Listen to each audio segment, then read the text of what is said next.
আসসালামু আলাইকুম, আমি সাদিয়া আফরিন। সবাইকে ঈদ মোবারক জানিয়ে আজকের ভ্লগটি শুরু করছি। আশা করছি আপনাদের ভালো লাগবে। যদি ভালো লাগে লাইক, কমেন্ট এবং সাবস্ক্রাইব করে পাশেই থাকবেন। তো এটা ছিল আমার শেষ রোজা।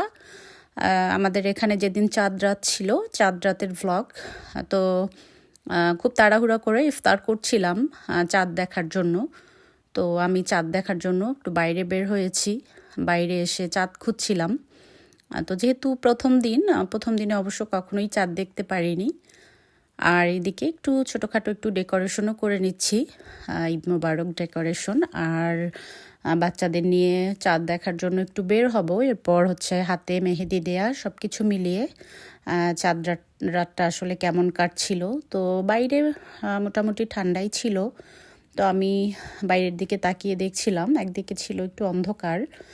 ইফতার করতে করতে যেহেতু একটু দেরি হয়ে গিয়েছে, তো কোনো চাঁদ খুঁজে পাচ্ছিলাম না। তারপরও চেষ্টা করছিলাম, যেহেতু চাঁদ দেখা বা চাঁদ দেখতে বের হওয়া সুন্নাত। তো আমি ঈদের দিন সকালে একটু ফুচকা বানাবো। এজন্য আমি ফুচকার জন্য একটু ডালটা সিদ্ধ করে রাখছি রাতে।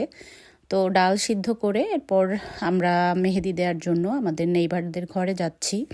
আমি এবং আমার মেয়ে সবসময় নেইবারদের ঘরেই মেহেদি দিতে যাই। যেহেতু আমরা যে এরিয়াতে থাকি এখানে বাংলাদেশি কমিউনিটি তেমন একটা নেই। আর শুধু আমার একটা নেইবার যারা, তারাই আমাদের দেশের। এই জন্য একটু ভালোও লাগে। তো যাই হোক, মেহেদি নিয়ে চলে গিয়েছিলাম। আমার মেয়ে মেহেদি দিচ্ছিল, আমি বসে বসে দেখছিলাম। ওর দেয়া শেষ হলে এরপর দেব। তো দেখছিলাম গ্রিন স্ট্রিট বা অন্য সব জায়গাতেই মেহেদি উৎসব চলছে। তো এদিকে আমার মেয়ে মেহেদি দিচ্ছিল আর আমিও ফাঁকে ফাঁকে আমার হাতে একটু দেওয়ার চেষ্টা করছিলাম। আমি যদিও অতটা ভালো পারি না, আমার খুব তাড়াহুড়া করে আমি দিয়ে ফেলি, এজন্য আমার ডিজাইনগুলো অত বেশি একটা ভালো হয় না। তো আমার মেয়েকে দিয়ে দিচ্ছিল। আর এদিকে খুব সুন্দরই হয়েছে ডিজাইন। এরপর আমি ওয়েট করছিলাম আমার হাতে দেওয়ার জন্য। তো আপনাদের সবার চাঁদ রাত কেমন কেটেছে, ঈদ কেমন গিয়েছে? এই তো মনে হচ্ছিল সেদিন রোজাটা শুরু হয়েছে, দেখতে দেখতে কখন যে রোজাও শেষ হয়ে গেল, ঈদও শেষ হয়ে গেল। মনে হচ্ছিল টেরও পাচ্ছিলাম না বা পাচ্ছি না, এখনও মনে হচ্ছিল না যে আসলে রোজা এখনও চলছে, এরকম একটা ফিল হচ্ছে। তো আমি যেদিন ভিডিওটা আপলোড করছি সেদিন তো ঈদের অনেক দিন পরে, কয়েকদিন পরেই আসলে, যেহেতু একটু ব্যস্ততার মধ্যে ছিলাম আর বাচ্চাদের স্কুল তো আছি।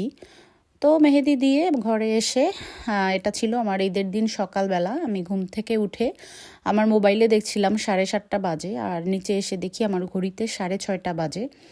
তখনই মনে হয়েছিল যে আমাদের এখানে টাইমও চেঞ্জ হয়েছে, ঈদের দিন 1 ঘন্টা সামনে চলে গিয়েছে আমাদের ঘড়িটা।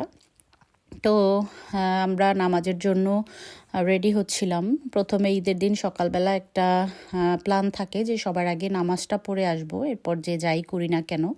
তো আমি বাসায় সামান্য একটু ফুচকা এবং একটু দুধ সেমাইটা বানিয়েছি, যেটা আমরা সকালবেলা ওটাই খাবো। তো নামাজের জন্য চলে এসেছি, একটু তাড়াহুড়ো করেই আসতে হয় যেহেতু বাচ্চারা একটু দেরি করেছে ঘুম থেকে উঠতে, আর আমাদেরও মেহেদি দিতে দিতে সব কিছু মিলিয়ে একটু দেরি হয়ে গিয়েছিল। তো এখানে আমরা চলে এসেছি, এটা একটা হলের মধ্যেই নামাজের ব্যবস্থা করেছিল। তো এখানে এসেছি নামাজ পড়ার জন্য। এদিকে আমার হাজব্যান্ড, আমার বাচ্চারা সবাই এসেছে। তো আমরা সবাই মিলে নামাজের জন্য যাচ্ছি। আর আমি এখানে তারাবির নামাজও পড়েছিলাম। তো জায়গাটা যেহেতু আমাদের নেইবার আপা উনি এখানে পড়ে, তো উনি দেখিয়ে দিয়েছিলেন বা বলেছিলেন। তো আমরা এখানে এসেছি, সবাই নামাজ পড়ছে। কয়েকটা এরকমভাবে হলের রুম। প্রতি বছর আমরা পার্কে চলে যাই পার্কে পড়তে। তো এবার আসলে পার্ক যেগুলোতেই নামাজ পড়ে আমাদের বাসা থেকে একটু দূরেই। তো যাই হোক, নামাজ শেষ করে এরপর আমরা একটু বসেছিলাম, দোয়া হচ্ছিল বিভিন্ন। তো দোয়ার জন্য বসে, এখানে মোনাজাতের জন্য বসে আছি। তো আমার ছেলে পাঞ্জাবি পরে, অনেক কষ্ট করে এসেছে অবশ্য, পাঞ্জাবি পরে, পড়তেই চায় না পাঞ্জাবি। আর এদিকে আমার ছোট ছেলে একটু ঘুম ঘুম ভাব মনে হচ্ছে এখনও। তো আমরা বসে আছি, আমরা কিছু সময় বসে পরিচিত যদি কেউ থাকে সবার সাথে দেখা করে এরপর বাসায় চলে যাব। তো আমাদের যেহেতু ঈদের দিনের প্রস্তুতি ওইভাবে কিছুই নেই, কারণ হচ্ছে আমরা এবার ইলফুডের দিকে চলে যাব ঈদ করার জন্য। আমাদের যেহেতু এখানে বাঙালি কমিউনিটি তেমন একটা নাই, তাই বেআই বেআইন আমাদের দাওয়াত করেছেন, তাদের এরিয়াতে চলে যাব।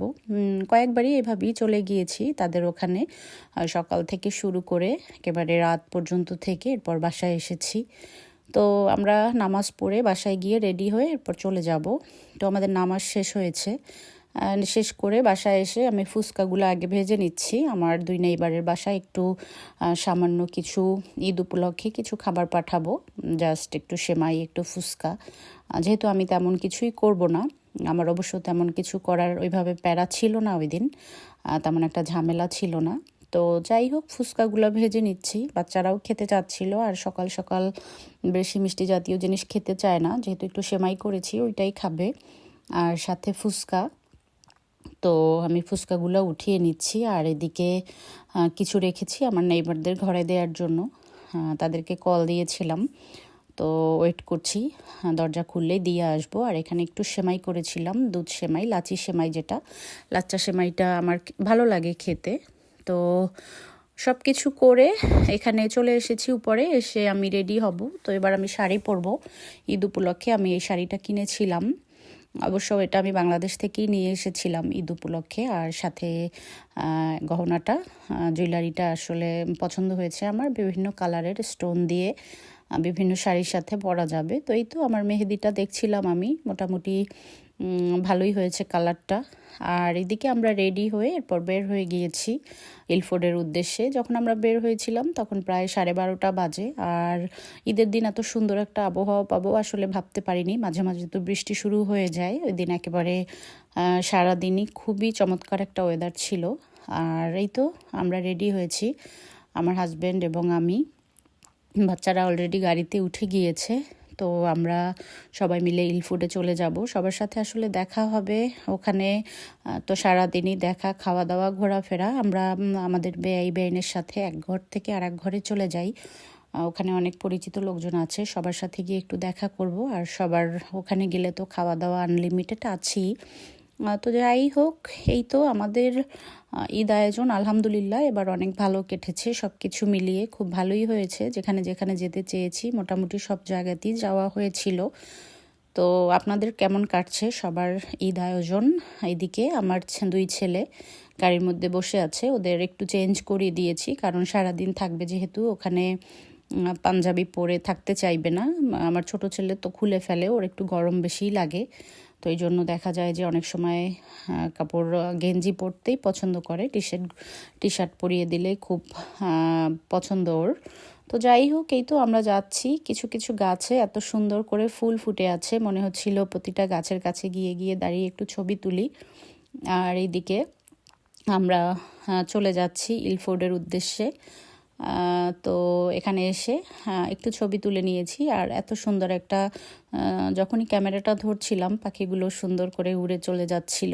আর এদিকে আমার ছেলেরা, মেয়ে পিছনে বসে অপেক্ষা করছিল যে কখন গিয়ে আমরা পৌঁছাবো, সবার সাথে দেখা হবে। যেহেতু আমরা লাঞ্চ করব বেআই বেআইনের বাসায়, এরপর সব জায়গায় ঘুরে ফিরে এক আন্টি আছে তার ওখানে গিয়ে ডিনার করব। তো সব কিছু মিলিয়ে তো আমাদের ঈদ আয়োজন এই তো যাচ্ছিলাম। আর রাস্তায় এতটা ভিড় ছিল, মনে হচ্ছিল মোটরওয়ে থেকে সব গাড়িগুলো এসে ইলফোর্ড, রমফোর্ড এইদিকে যাচ্ছিল। তো আমরা যেতে অনেক কষ্ট হয়েছিল, কারণ এত আস্তে আস্তে গাড়ি এই রোডে কখনো চলতে দেখিনি। মনে হচ্ছিল প্রচণ্ড ট্রাফিক ছিল এই রাস্তাতে, দেখেই বোঝা যাচ্ছে খুব স্লো চলছিল, মনে হচ্ছিল পিছন থেকে কেউ ধাক্কা দিচ্ছে, এরকম একটা অবস্থা। তো যাই হোক, সব কিছু মিলিয়ে আলহামদুলিল্লাহ খুব সুন্দরভাবে কেটেছে। তো আমরা চলে এসেছি ইলফোর্ডে। পরবর্তী ভিডিও আপনাদের সাথে শেয়ার করব, কোথায় গেলাম, কি কি করলাম। অনেক আনন্দ করেছি, অনেক মজা করেছি। সবাইকে অসংখ্য ধন্যবাদ। তো আপনাদের কাছ থেকেও বিদায় নিয়ে নেই, ভালো থাকবেন সবাই, আমাদের জন্য দোয়া করবেন, এই প্রত্যাশায় আজকের মতো বিদায় নিয়ে নিচ্ছি। আল্লাহ হাফেজ।